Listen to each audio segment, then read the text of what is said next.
안녕하세요. 밤라디오 민준에 오신 것을 환영합니다. 오늘의 이야기를 시작해 보시기 바랍니다.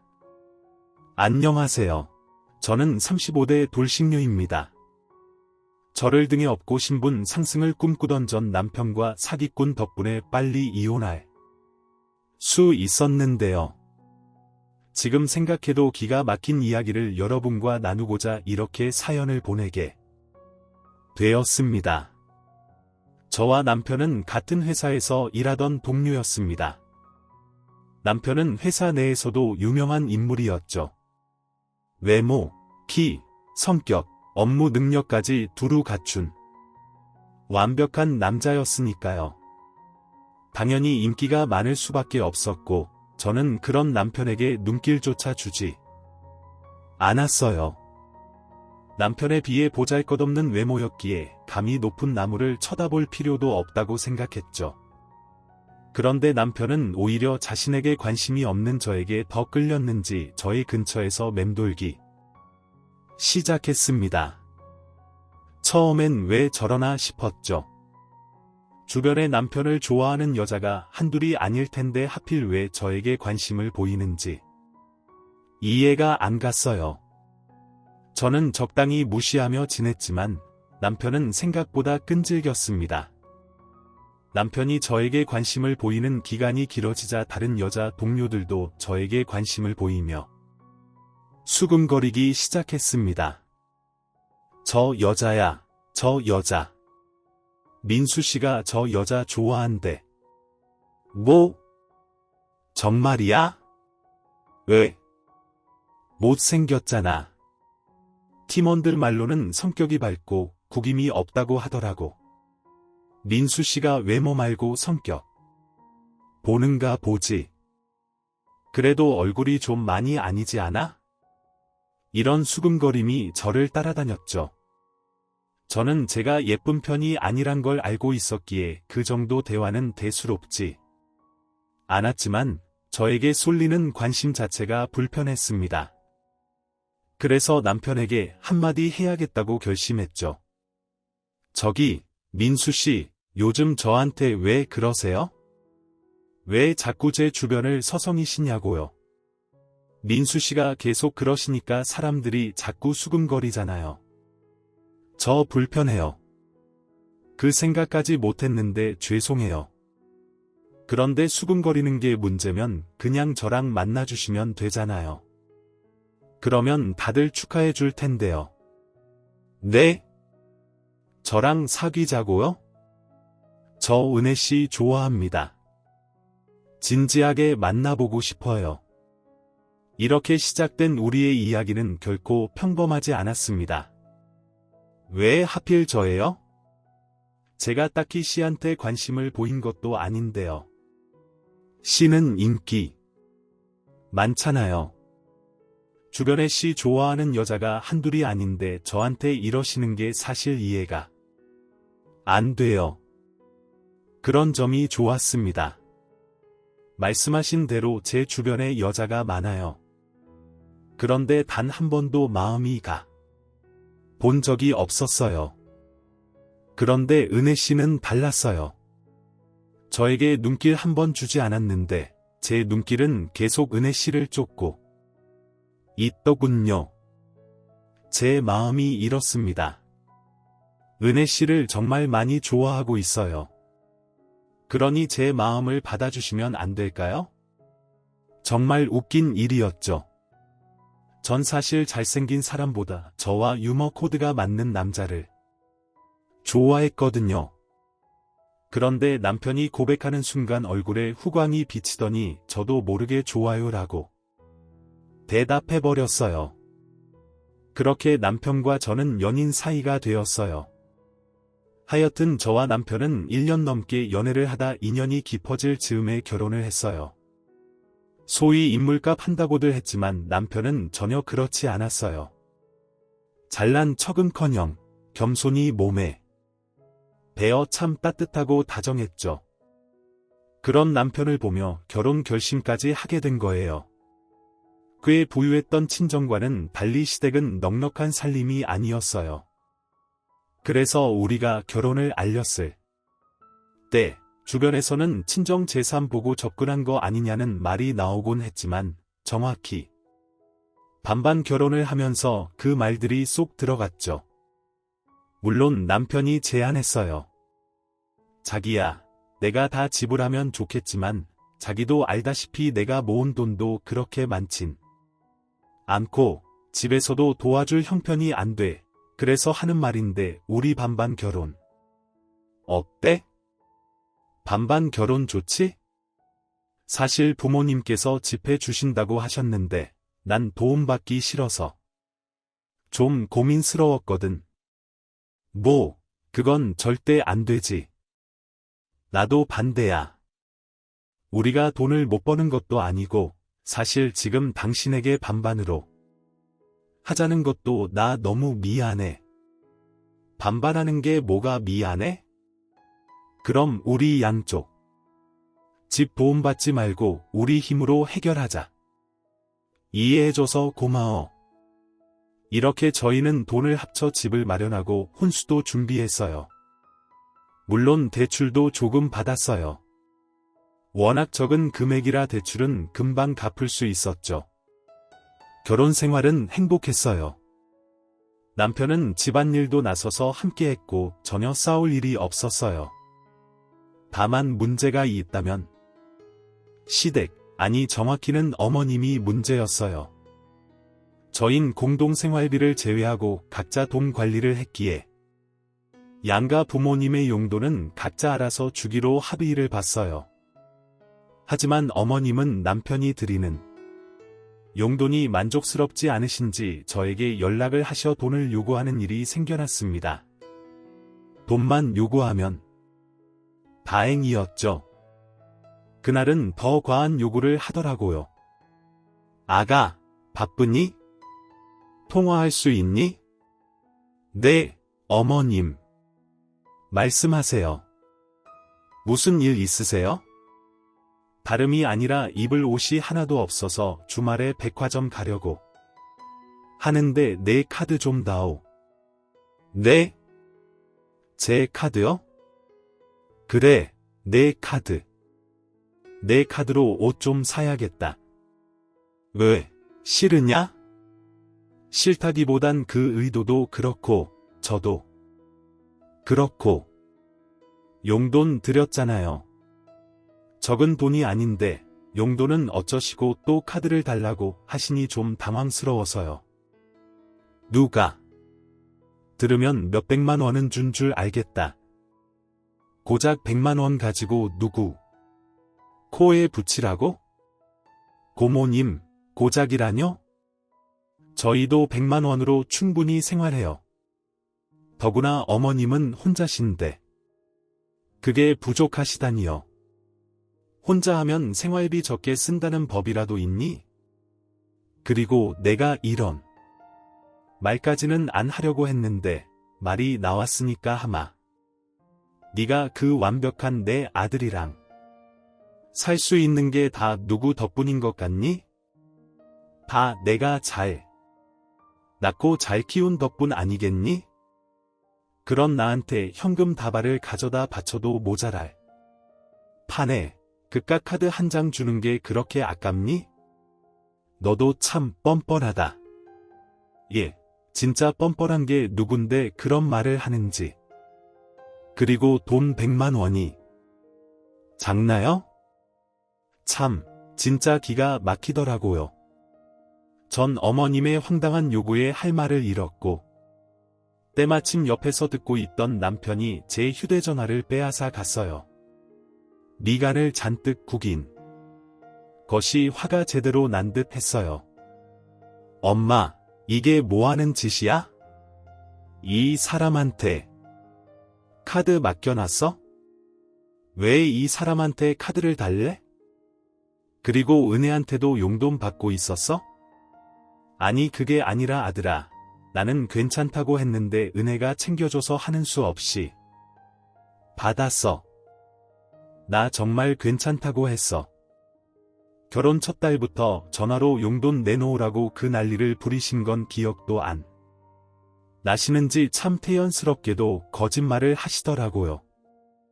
남편은 그런 어머님의 말씀을 무시하고 단호하게 말했어요. 엄마, 앞으로 은혜한테 용돈 타령하지 마. 만약에 은혜가 주더라도 다시 돌려주라고. 당연히 이번 주말에 카드도 없으니까 그런 줄 알고 끊어. 그리고 다신 은혜한테 이런 일로 전화하지 마. 한 번만 더 이런 일 있으면 명절에도 집에 가는 일은 없을 테니 그런 줄 알아. 그러고선 전화를 딱 끊는데 어머님께는 죄송하지만 참 든든하더라고요. 주변의 우려와는 반대로 남편은 친정 돈은커녕 제 돈마저도 탐내지 않았어요. 그 후론 어머님의 돈 요구는 사라졌지만 틈만 나면 전화하셔서 시댁으로 부르시기 시작했어요. 평일엔 일을 해야 하니 변명이라도 있었지만 주말엔 꼼짝없이 가야만 했죠. 두어 번 갔을까요? 제가 너무 피곤해 하자 남편이 중간에 나서서 앞으로 주말에도 부르지 말라고 못 박아준 덕분에 시댁 방문도 하지 않게 되었어요. 정말 든든하더라고요. 남의 편이라 남편이라고들 하던데 저희 남편은 온전한 제 편이었어요. 전 그런 남편을 믿고 의지했죠. 그렇게 전 남편과 행복할 거라 생각했어요. 우리 부부의 앞날은 밝을 거라 믿어 의심치 않았습니다. 하지만 예기치 못한 일은 갑자기 일어났고 남편의 추악한 민낯이 드러났어요. 그 사건의 시작은 친정아빠가 사기를 당하면서 시작되었습니다. 아빠는 사업 확장을 위해 새로운 사업에 무리하게 투자를 했고 그 큰 돈을 그만 다 허공에 날려버렸어요. 네, 사기를 당하신 거였죠. 사기꾼은 투자금을 가지고 잠적해버렸고 아빠 회사는 크게 휘청이며 부도 위기까지 갔습니다. 그 큰 돈이 투자금으로 확정될 때까지 몇 번의 확인 절차가 있었는데도 불구하고 일이 안 되려고 하니 어떻게 해도 막을 수가 없더군요. 친정의 가세는 무섭게 기울기 시작했고 남편도 자연스럽게 알게 되었죠. 그 후 남편은 저를 대하는 태도가 확 바뀌더군요. 어쩜 사람이 그렇게 변할 수 있는지 제가 알던 다정하고 오로지 제 편이던 남편은 온데간데 없이 사라지고 멋씹은 표정으로 폭언만을 일삼는 쓰레기가 되어 있었습니다. 야, 될 수 있으면 아침엔 겸상 좀 안 하면 안 되냐? 자기야 그게 무슨 말이야? 네 얼굴이 너무 못생겨서 아침 먹다가 토할 것 같아서. 그래. 그리고 그 자기 소리도 좀 그만해. 자기는 무슨 내가 뭐 실수한 거라도 있어? 갑자기 왜 그래? 혹시 내가 실수한 게 있다고 해도 지금 말은 너무 심하잖아. 심한 건 네 얼굴이랑 몸매고 얼굴은 뭐 어떻게든 가리면 된다고 쳐도 그 몸은 진짜 심하다고 생각 안 해. 넌 어떻게 그 몸으로 삼시세끼를 다 챙겨 먹을 수 있냐? 뭐? 진짜 말 다 했어? 아니, 아직 할 말 무진장 많은데 아침부터 네 얼굴 너무 많이 봤더니 속이 너무 안 좋네. 나머지 할 말은 카톡으로 할 테니 확인해봐. 남편은 헛구역질을 하며 자리를 떠났고 전 갑작스럽게 변한 남편의 모습에 한참을 멍하니 있었어요. 그 순간 휴대전화가 쉬지 않고 울렸고 휴대전화를 확인한 저는 믿기지 않는 현실에 눈물을 쏟았습니다. 휴대전화에 남편이 보낸 카톡이 쉬지 않고 오고 있었는데 그 내용의 대부분은 제 외모를 비하하는 내용들이었어요. 그걸 보고 있는데 정말 내가 알던 제 남편이 맞나 싶더라고요. 저요, 사연 처음에 말씀드렸다시피 제가 예쁘지 않은 건 누구보다 잘 알고 있어요. 하지만 남편이 말하는 것처럼 그렇게 보지 못할 정도는 아니라고 생각하고 살았습니다. 객관적으로 평가해도 그렇고요.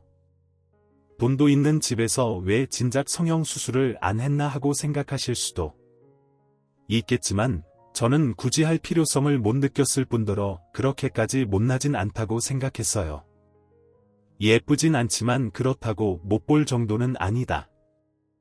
딱 이 정도요. 그리고 몸무게도 그래요. 저 키 169cm에 몸무게 64kg입니다. 보통보단 통통하긴 하지만 그렇게 뚱뚱하진 않아요. 전 제 나름대로 제 외모에 만족하며 살아왔는데 갑자기 외모에 관한 폭언을 폭탄 수준으로 들으니 자신감이 급격하게 떨어지더군요. 그것도 내 편이라 믿고 의지했던 남편이 그랬으니 그 위력은 더욱 대단했습니다. 남편의 갑작스러운 변화는 폭언뿐만이 아니었어요.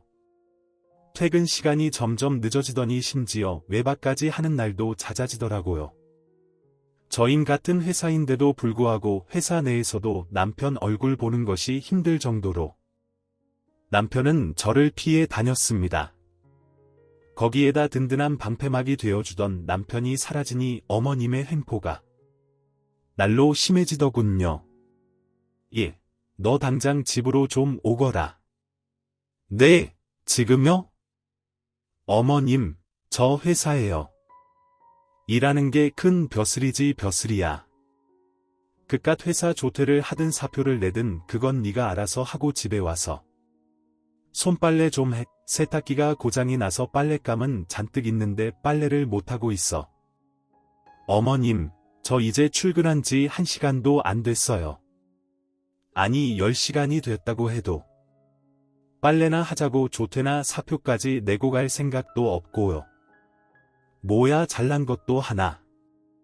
없는 년이 어디서 시어미가 오라는데 간다 만다 말대꾸야. 너 진짜 이혼이라도 당하고 싶은 게야. 회사에 일하는 중이라 시댁에 손빨래하러 못 가는 것이 이혼 사유가 된다면 해야죠. 이혼. 그럼 어머니 저는 맡은 업무가 바빠서 그만 끊을게요. 그렇게 전화를 끊어버린 저는 휴대전화 전원을 꺼버렸습니다. 이혼이라니 다시 생각해도 헛웃음만 나오더라고요. 갑자기 변한 남편과 다시 시작된 심호의 시집살이. 두 사람의 폭언과 구박의 외모. 콤플렉스라곤 없던 저는 점점 자존감뿐 아니라 사람들의 시선조차 무서워지더군요. 누가 뒤에서 무슨 소리를 하든 상관하지 않던 제가 사라지고 없었습니다. 결국 저는 회사를 쉬기로 하고 온종일 집에서만 생활하기 시작했어요. 거울도 잘 보지 않게 되었어요. 제 얼굴이 진짜 괴물처럼 느껴졌으니까요. 그러던 어느 날 남편은 술에 잔뜩 취해 집으로 들어왔어요.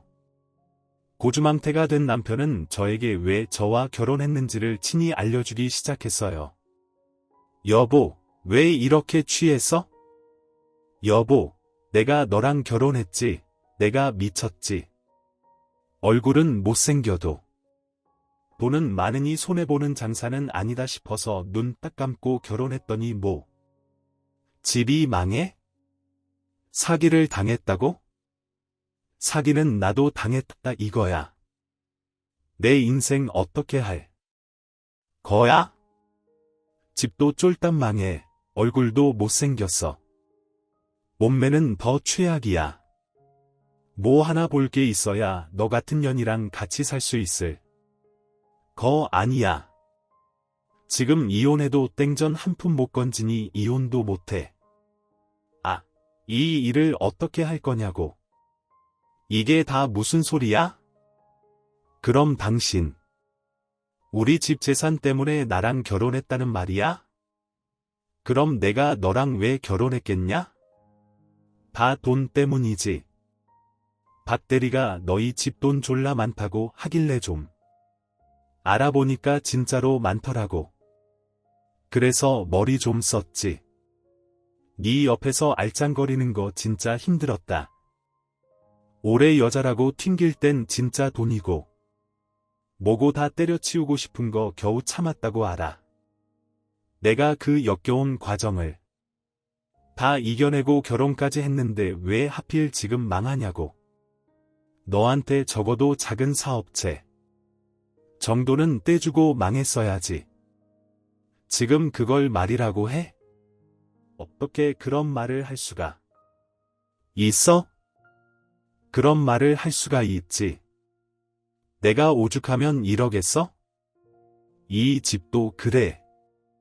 내가 너 안심시키려고 있는 돈 없는 돈 싹싹 끌어모아서 이 집 살 때 보탠 거야. 이럴 줄 알았으면 그때 집 사준다고 할 때 받았지. 내가 미쳤다고 대출까지 내서 돈 보탰겠어. 그래요.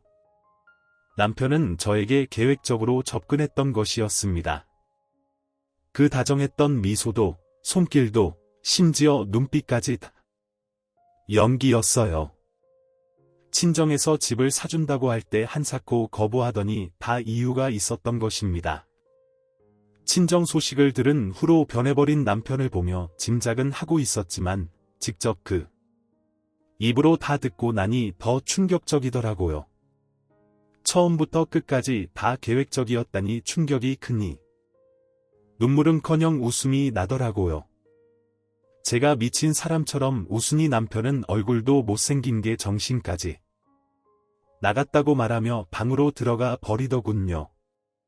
남편의 말처럼 정신 나간 사람처럼 밤을 지새우고 남편이 출근을 하고 나서야 거실로 나왔습니다. 그리고 생각했죠. 앞으로 어떻게 해야 할지. 당연히 이혼을 해야겠지만 부모님 걱정이 앞서더군요. 그렇지 않아도 지금 회사 문제로 충격이 크신데 저까지 이혼한다고 하면 그 충격으로 큰일이라도 생기면 어쩌나 하는 생각이 제 발목을 잡았죠. 이러지도 저러지도 못하는 상황에 그렇지 않아도 미칠 지경인데 어머님까지 절 가만두질 않았습니다. 제가 전화를 받지 않으니 집으로 찾아오기 시작했어요. 자기 집처럼 자연스럽게 비밀번호를 누르고 들어와선 온 집안을 헤집고 다니는 것은 기본이고 때 되면 밥 타령에 간식 타령, 심지어 욕조에 물까지 받으라며 목욕 수발까지 들게 하더군요. 날마다 심해지던 시집살이는 결국 본색을 드러냈습니다. 여느 날과 같이 자연스럽게 비밀번호를 누르고 들어온 어머님은 저를 부르더군요. 예, 여기. 좀 앉아봐라. 전 크게 한숨을 쉬며 어머님 앞에 앉았고 그런 저를 보며 어머님은 혀를 차시더라고요. 그렇게 한숨이나 퍽퍽 쉬니 집이 안 망하고 백인이 그런 말씀하시려고 저보고 와보라고 하신 거예요. 그러면 나도 본론만 말하마. 이 진명의 공동명의라고 들었다. 그게 말이나 되니? 말이 안 될 건 없죠. 그이랑 저랑 정확히 반반씩 내서 집도 마련하고 대출금도 갚았으니 공동명의가 당연한 거 아닌가요? 그건 너희 집이 망하기 전에나 말이 되는 이야기였고 지금은 너희 집이 쫄딱 망하지 않았니 이제 내 아들에게 물려주거나 해줄 수 있는 재산이 전혀 없는데 이 집이 공동명의인 건 당연히 말도 안 되는 거야. 당장 내 아들 명의로 바꾸거라. 네 집에서 내 아들한테 재산 한 푼 못 주는 대신 집이라도 내 아들 명의로 돌리라. 이 말이야. 여러분은 이 말이 이해되시나요? 친정 재산을 남편에게 못 물려주니 함께 마련한 아파트 명의를 친정 재산을 대신하여 남편의 명의로 바꾸라니. 전 도대체가 기역부터 시작해서 히읗까지 이해되는 말이 없더군요. 이해되는 말이 없으니 대답조차 못하고 있자 어머님은 작정하고 오셨는지 더 황당한 말을 하더군요. 명예 바꾸는 대로 이 집에서도 나가 난 더 이상 너 같은 애랑 내 아들이랑 같이 사는 꼴 보기 싫으니 말이다. 그러니까 집도 주고 이혼도 해라. 이 말씀이세요. 얼굴은 그따위로 생겼어도 머리는 좋은가 보구나. 하긴 그 얼굴로 살려면 머리라도 똑똑해야 하겠지. 어머님 무슨 말씀을 그런 식으로 하세요? 왜 내가 틀린 말했니? 내가 이제 와서 하는 말이지만 너 처음 봤을 때 깜짝 놀랐다. 어떻게 그런 얼굴로 우리 민수랑 결혼 마음을 먹을 수가 있는지. 그나마 집에 돈이라도 많다고 하길래 눈 꼭 감고 받아줬더니 우리 아들 앞길에 꽃은커녕 재나 뿌리고 있으니 어머님 제가 그의 앞길에 무슨 죄를 뿌렸다고 그러세요? 집이 쫄딱 망했잖니? 부도 직전이라며 그러다 부도라도 나면 길거리 나앉을 텐데 그때 이 집에 와서 같이 사니마니 하는 꼴 나는 못 본다. 그러니까 진명이도 당장 바꾸고 이혼해서 이 집에서 나가렴. 무슨 악담을 그렇게 하세요? 그리고 왜 어머님께서 저희가 이혼할지 말지를 걱정하세요? 내가 네 남편 엄만데 결정 못할 건 또 뭐니? 하여튼 내 말대로 한다는 걸로 알고 가볼 테니 더는 긴 말하지 말 거라. 끝까지 제 속을 다 헤집어 놓은 시모는 제가 무어라 답하기도 전에 집을 나가버리셨습니다. 무슨 이런 경우가 있나 싶더라고요. 저에게 한 폭언 증거만 다 모아도 위자료는 제가 받아야 할 판국인데 맨몸으로 집을 나가라니요. 어머님의 말씀을 곱씹고 또 곱씹고 있는데 진동 소리가 들려왔어요. 전 휴대전화를 확인했고 제 휴대전화에 아무것도 온 것이 없었습니다. 하지만 그 순간에도 진동 소리가 짧은 간격으로 계속 울리더군요.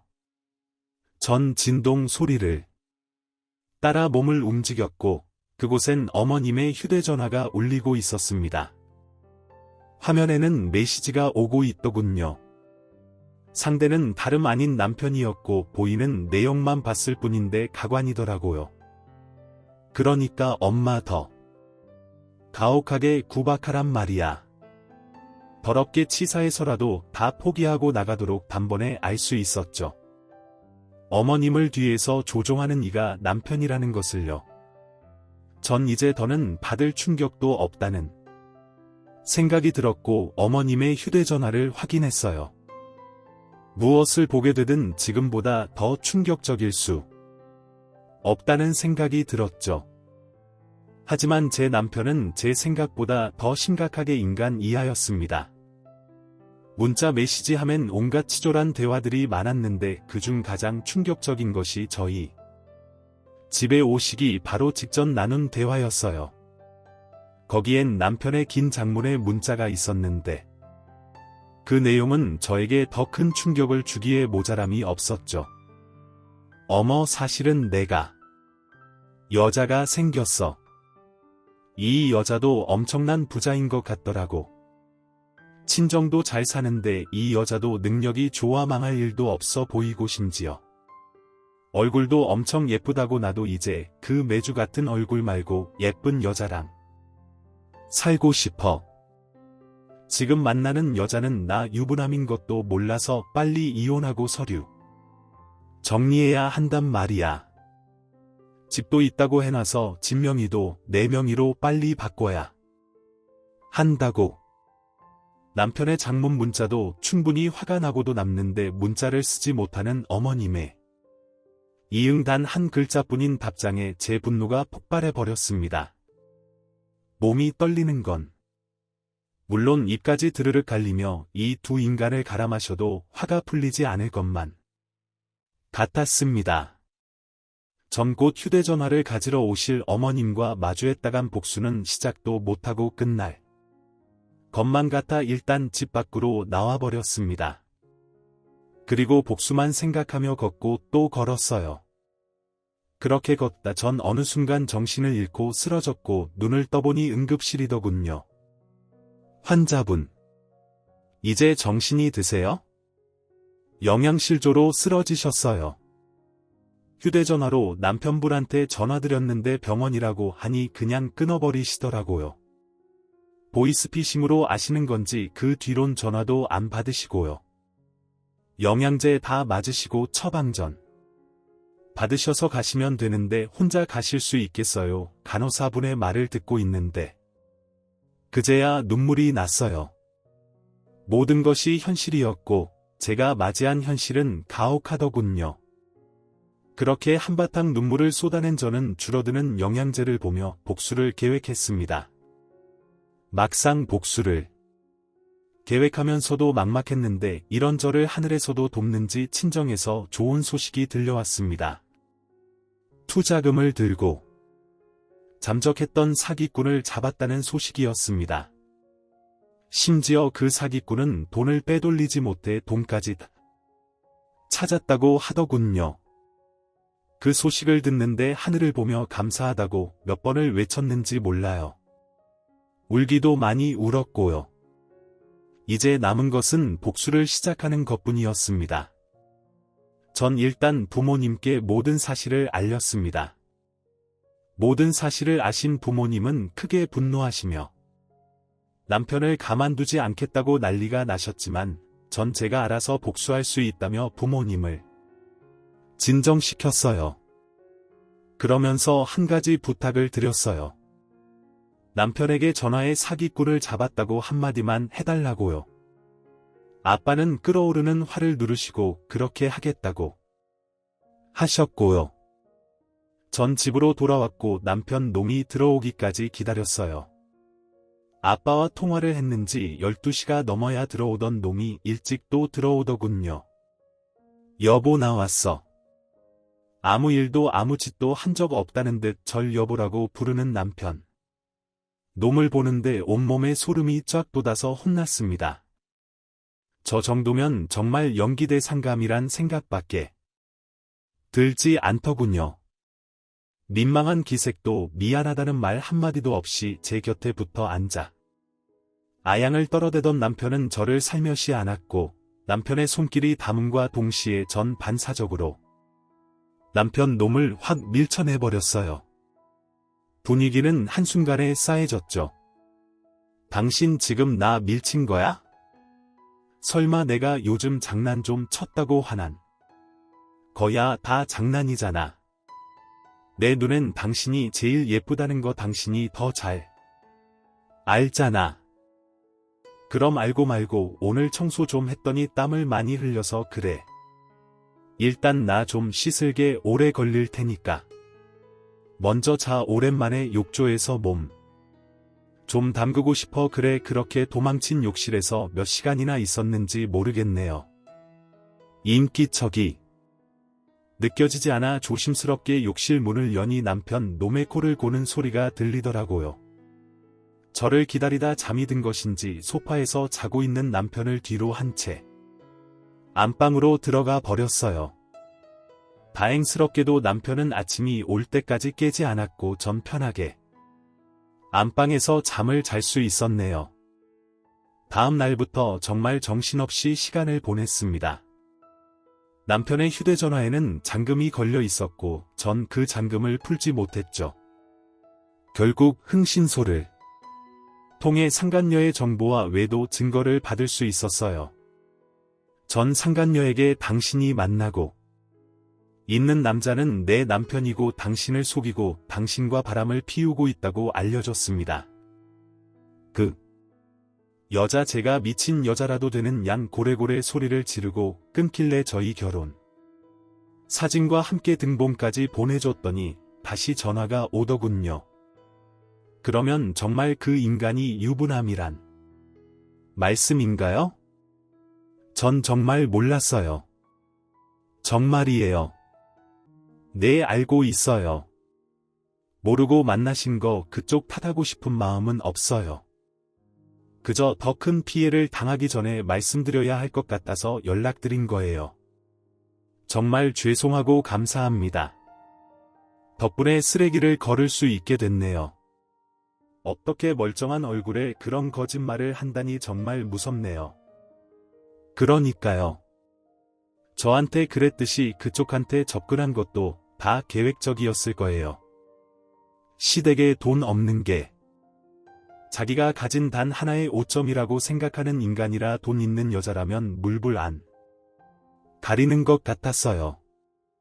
어쩐지 은근슬쩍 재산에 관심 보이길래 설마 하는 마음은 있었는데 정말 감사해요. 혹시 제가 도울 일이 있다면 도울게요. 그럼 한 가지만 부탁드려도 될까요? 그럼요. 그럼 그 인간이랑 아직은 헤어지지 말아주세요. 제가 연락드릴 테니 그때 헤어져 주세요. 네, 알겠어요. 당연히 제가 모든 사실을 알았던 건 비밀이겠죠. 네, 감사해요. 그럼 힘드시겠지만 연기 부탁드려요. 그렇게 상간녀와 전 동맹을 맺었고 저희 계획은 척척 진행되고 있었어요. 그 사이 남편은 저와 상간녀 사이에서 고민하는 것이 보이더라고요. 하지만 상간녀가 결혼에 대한 관심을 보이지 않자 저에게 더 정성을 쏟기 시작했어요. 남편도 어머님도 저를 이용하기가 가장 쉽다는 것을 다시 깨달은 것인지 지극정성도 그런 지극정성이 없었어요. 어머님은 아가아가 하시며 갖은 음식을 해오시는 것도 모자라 집까지 청소해 주셨고요. 남편 놈은 꽃과 보석을 사오며 선물 공세를 하기 시작하더군요.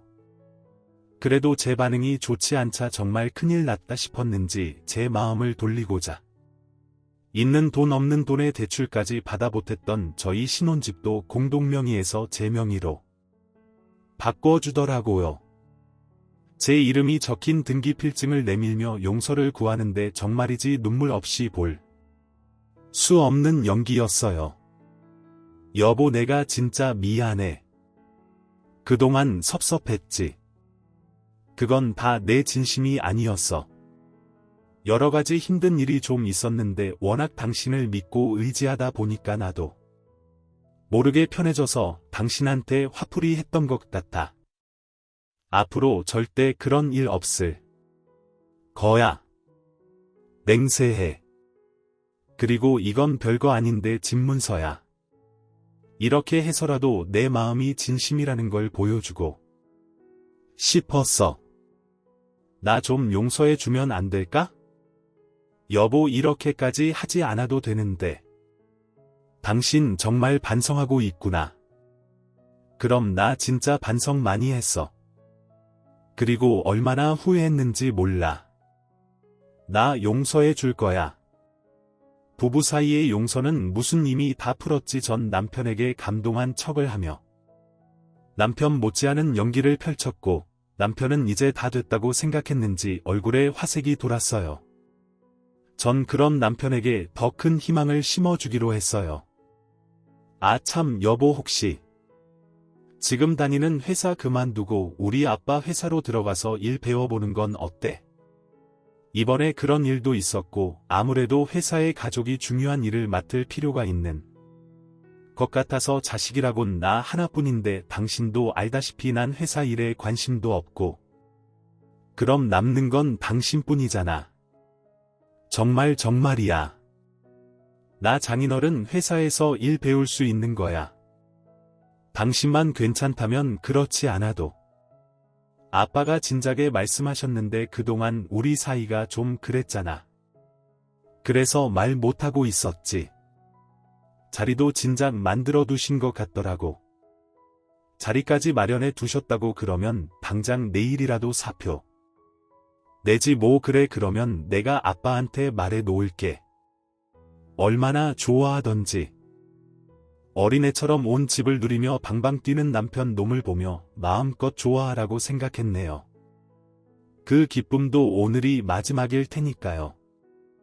드디어 결전의 날이 밝았고 남편 놈은 출근과 동시에 사표를 냈다며 연락이 왔어요.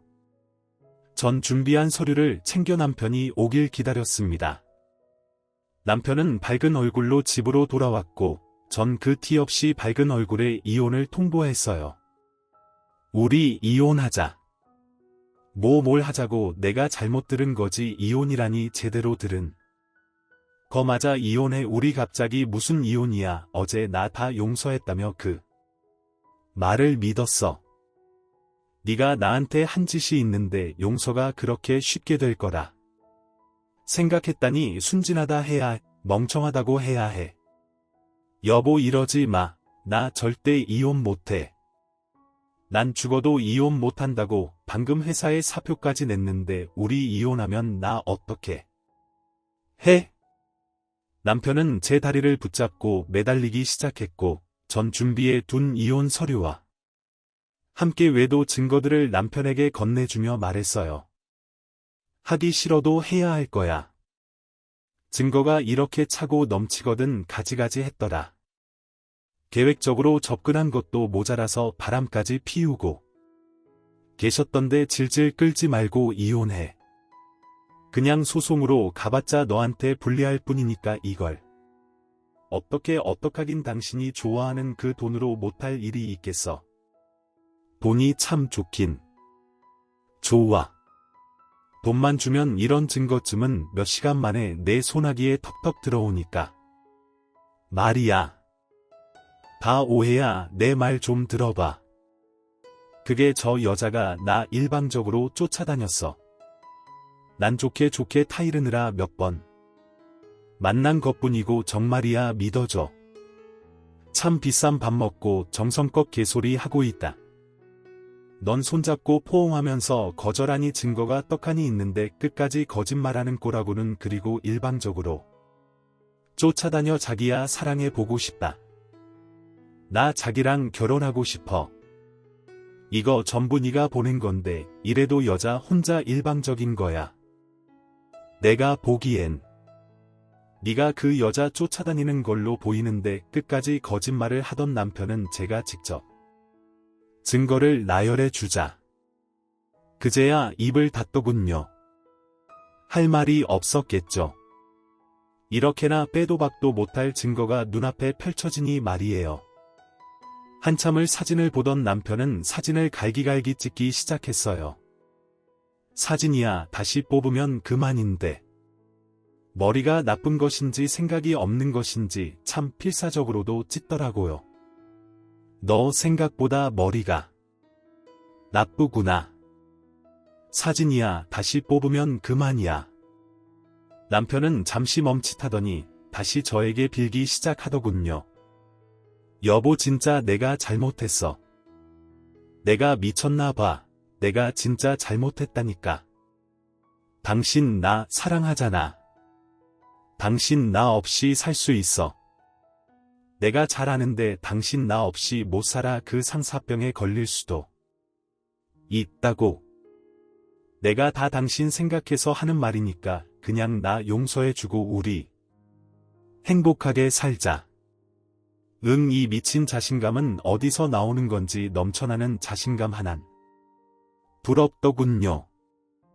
전 어이가 없어. 소리내 웃으며 말했어요. 참 대단하다. 너 그런 자신감 부럽기도 하네. 근데 너 진짜 착각의 정도가 심각하다. 나 이제 너 안 사랑하고 네가 없어서 잘 살 수 있어?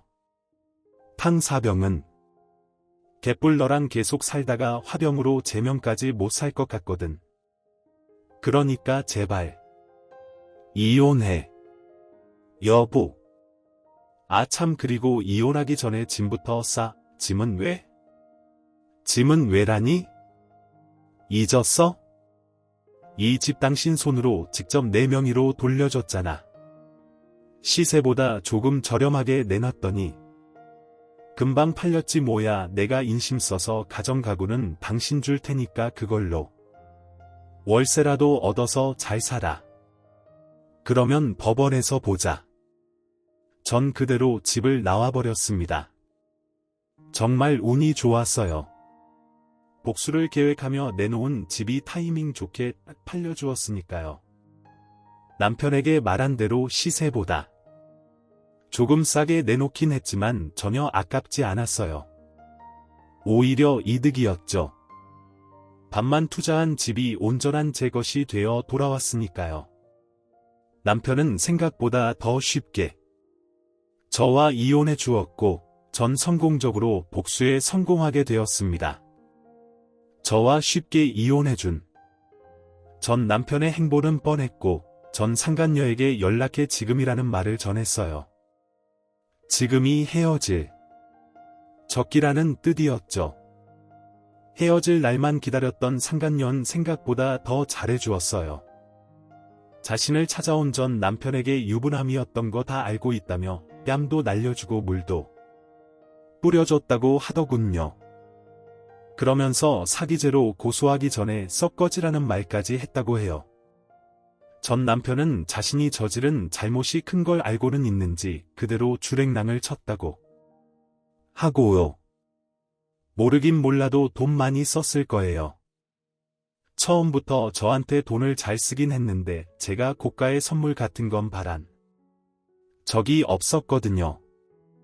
그런데 속였다는 거 알고 난 뒤부턴 가방도 받아내고 목걸이 반지 다 받아냈어요. 카드로 다 긁던데 그 빚 언제 다 갚으려나 몰라요.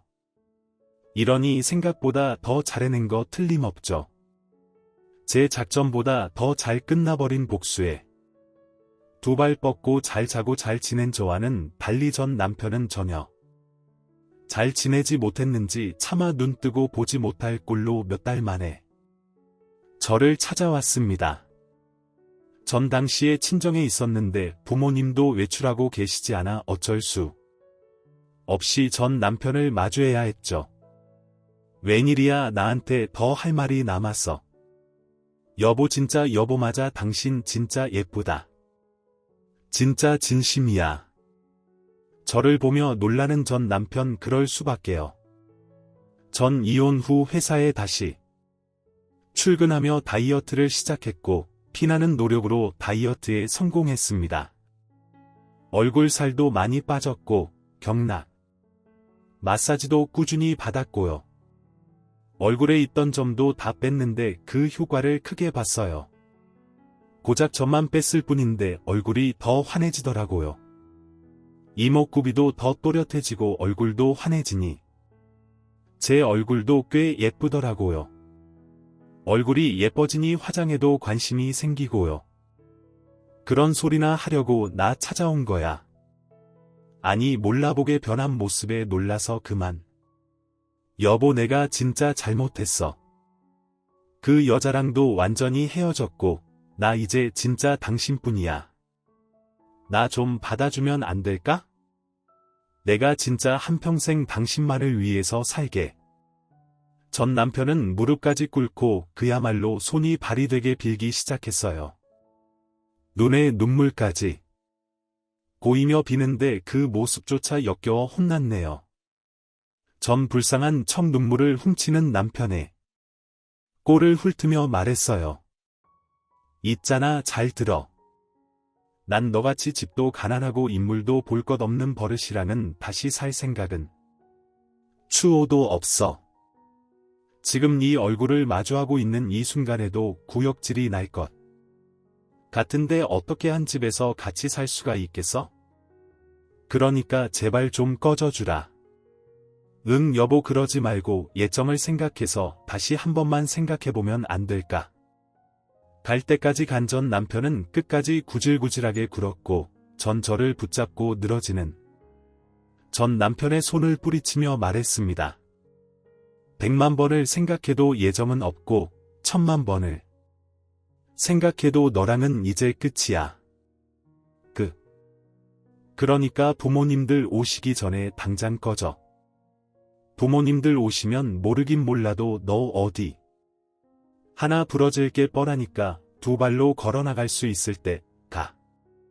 이게 내가 너한테 베풀 수 있는 마지막 인내심이자 호의니까.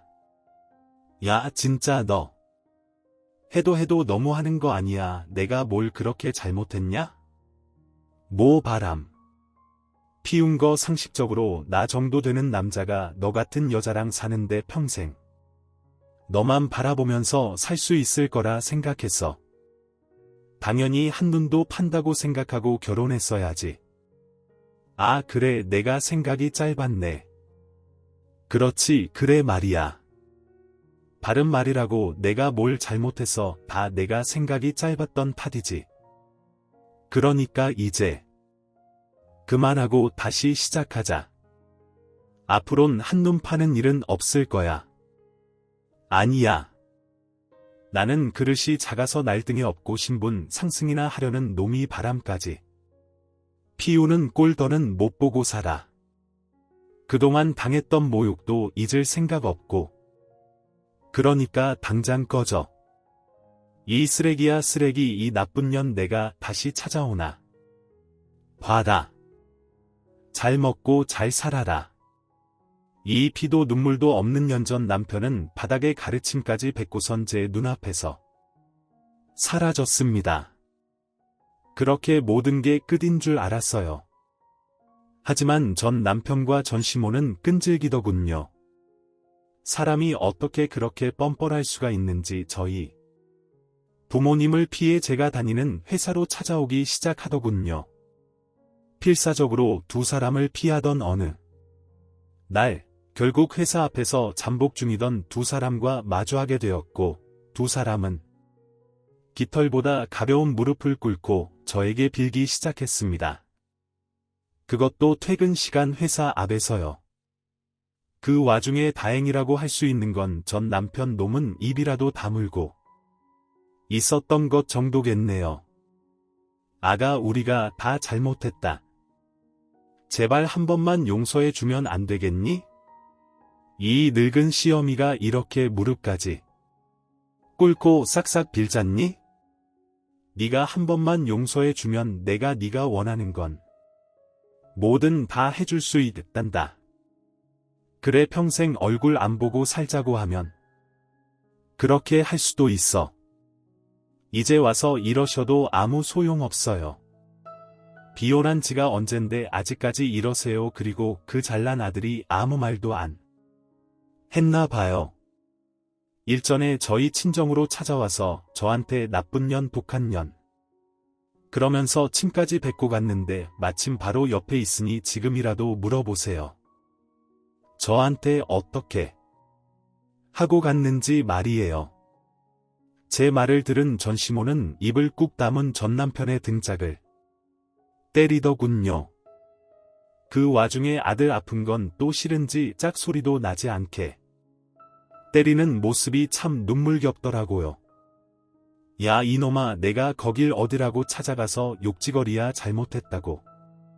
석고대제를 올려도 모자랄 판국에 네가 정신이 있어 없어 한참을 마사지하듯 전 남편의 등을 두드리던 전 시모는 제 눈치를 살피며 다시 싹싹 빌었습니다. 아가 봤지 내가 이렇게까지 했으니 이 녀석도 정신 차릴 것이야. 그러니까 내가 아량을 좀 베풀어주면 안 되겠니? 안 되겠는데요. 제가 왜요? 볼 거 하나 없는 집안에 꼬장꼬장한 시어머님 거기에다 거지근성으로 가득 찬 이놈까지 제가 미쳤다고 아량까지 베풀면서 인생 망치는 길을 또 가겠어요. 뭐야 인연이 진짜 오냐오냐 해줬더니 하늘 무서운 줄 모르고 짓거리는구나. 너 어디 맛 좀 봐라. 갑자기 돌변한 전 시모는 제가 피할 새도 없이 제 머리채를 잡아버리셨어요. 전 너무 당황한 나머지 머리채를 잡힌 채 아무 저항도 하지 못했고 때마침 그 자리에 있던 저와 친한 동료가 달려와 전 시모를 제지시켜 주었어요. 그리곤 경찰에 신고도 해주었고요. 경찰에 신고하는 소리를 듣고 있던 전 씨와 전 남편은 붙잡혀 가고 싶지 않았는지 그대로 도망을 가더군요. 열심히 도망가면 뭐 하나요? 제가 집도 다 알고 있는데요. 저는 출동한 경찰분께 친히 집 주소를 알려주었고 어머님은 체포되어 경찰서로 가게 되었습니다. 그 고약한 성질 때문에 없는 살림 더 궁핍하게 되셨죠? 전 결국 회사를 그만두게 되었어요. 그 후론 두 사람이 찾아오지 않았지만 그만두는 게 맞다고 생각하여 그만두게 되었어요. 어차피 그만두고 아빠 회사 일을 도울까 하는 고민도 있었기에 아쉽거나 그러진 않았네요. 퇴사를 한 후 전 바로 아빠 회사로 출근할까 싶었지만 그간 일도 많았으니 좀 쉬는 것이 어떠냐는 부모님의 권유에 그러기로 했어요. 요즘엔 여러 가지 취미 생활을 하며 제대로 휴식을 취하고 있네요. 덕분에 이렇게 사연도 쓸 수 있게 되었고요. 요즘 전 몰라보고 예뻐진 외모 덕분에 주저앉았던 자존감과 자신감도 생기고 성격도 전보다 더 밝아진 것이 느껴져요. 만약 그때 아버지가 사기를 당하지 않으셨다면 전 어떻게 됐을까요? 아마 아무것도 모른 채 전 남편에게 아빠가 피땀 흘려 키운 회사를 홀딱 뺏기고 버려지지 않았을까요? 정말 밑바닥까지 가봐야 진정한 친구를 알 수 있다고 하더니 그 말도 틀린 말은 아닌 것 같아요. 앞으로 또다시 결혼하게 될지는 모르겠어요. 하지만 단 한 가지 확실하게 이야기할 수 있는 건 누구에게도 휘둘리지 않고 나 자신을 더 사랑하며 살아갈 것이라는 점이에요. 쓰다 보니 많이 길어진 것 같은데 지겹지 않으셨는지 모르겠네요. 그럼 전 이만 물러가 보겠습니다. 오늘도 함께해 주셔서 진심으로 감사드립니다. 여러분의 매일이 행복과 행운으로 가득하기를 바랍니다. 다음 영상에서도 만날 수 있기를 기대할게요.